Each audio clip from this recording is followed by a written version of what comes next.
สบายดีพี่น้องที่รักในพระเยซูคริสต์ทุกคนเช้านี้อยู่กับข้าพเจ้าในการเข้าเฝ้าเดี่ยวในพระคัมภีร์โยฮันบทที่14ข้อที่16-17และบทที่16ข้อที่5หาข้อที่15หัวข้อเกี่ยวกับพระเยซูทรงสัญญาที่จะประทานพระวิญญาณบริสุทธิ์โยฮันบทที่14ข้อที่16-17เนาะฝ่ายเราจะทูลขอพระบิดาเจ้าและพระองค์จะประทานพระผู้ช่วยอีกองค์หนึ่งแก่พวกเจ้าเพื่อจะอยู่กับพวกเจ้าตลอดไปเป็นนิจคือพระวิญญาณแห่งความจริงซึ่งโลกบ่อาจจะรับพระองค์ได้เพราะโลกบ่เห็นและบ่รู้จักพระองค์แต่พวกเจ้ารู้จักพระองค์เพราะพระองค์สถิตอยู่กับพวกเจ้า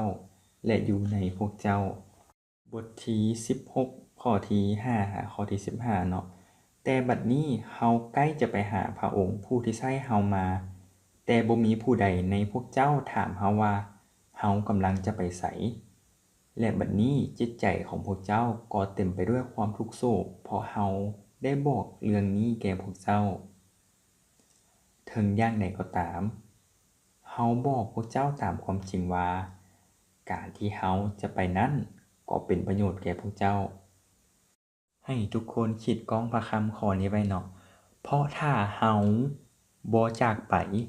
องค์พระผู้ช่วยก็จะบ่มาหาพวกเจ้าแต่ถ้าเราจากไปแล้วเราจะใช้พระองค์มาหาพวกเจ้าเมื่อพระองค์เสด็จมาแล้ว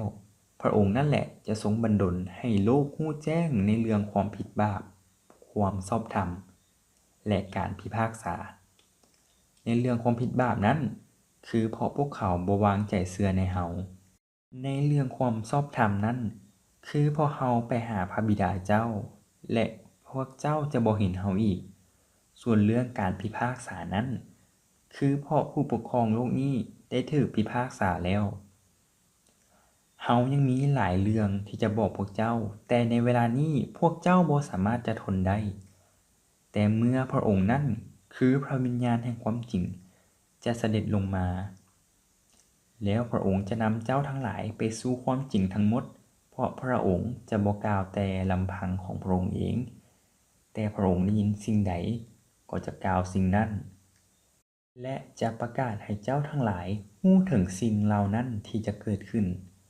พระองค์จะให้เราได้รับสง่าราศีเพราะพระองค์จะนำสิ่งที่เรากล่าวนั้นมาประกาศแก่เจ้าทั้งหลาย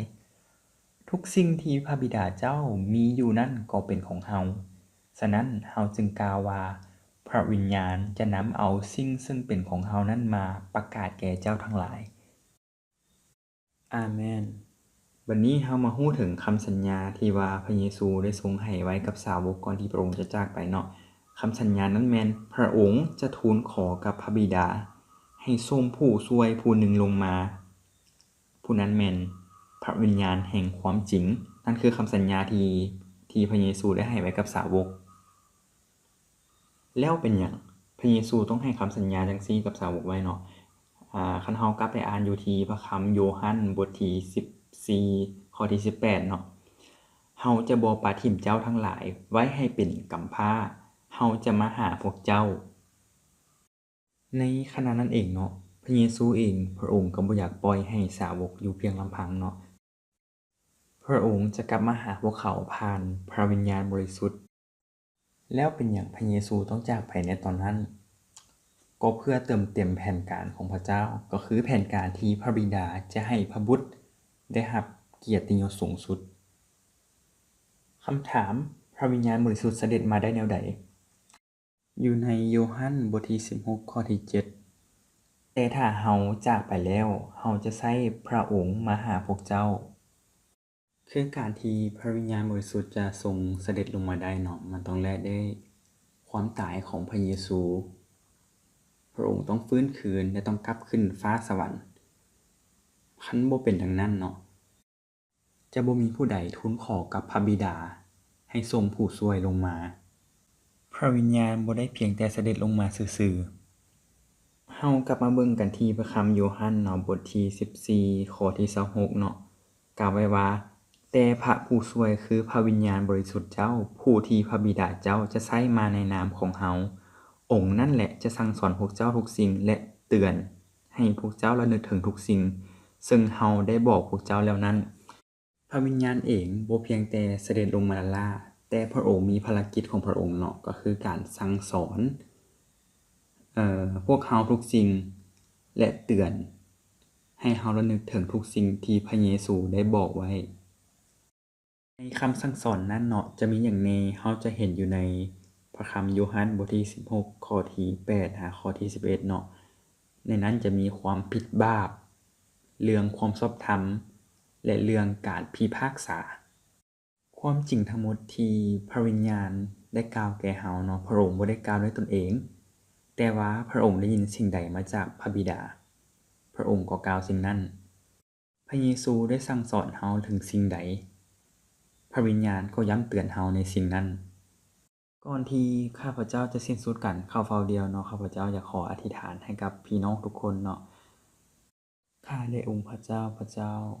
ลูกอธิษฐานหาพระองค์พระเจ้าขอพระองค์ทรงทอกเทพระวิญญาณบริสุทธิ์ลงมาให้พวกลูกพระเจ้าเติมเต็มเสื้อไฟแห่งจิตวิญญาณของพวกลูกพระเจ้าให้พวกลูกเต็มล้นด้วยพระวิญญาณบริสุทธิ์ที่มาแต่พระองค์ด้วยพระเจ้าลูกอธิษฐานขอให้พระวิญญาณบริสุทธิ์องค์นี้พระองค์พระเจ้าที่จะคอยย้ำเตือนและบอกสอนลูกถึงความจริงของพระองค์พระเจ้าในทุกๆมื้อด้วยพระองค์ลูกจึงร่วมใจกันอธิษฐานในพระนามอันยิ่งใหญ่ของพระเยซูคริสต์เจ้าอาเมน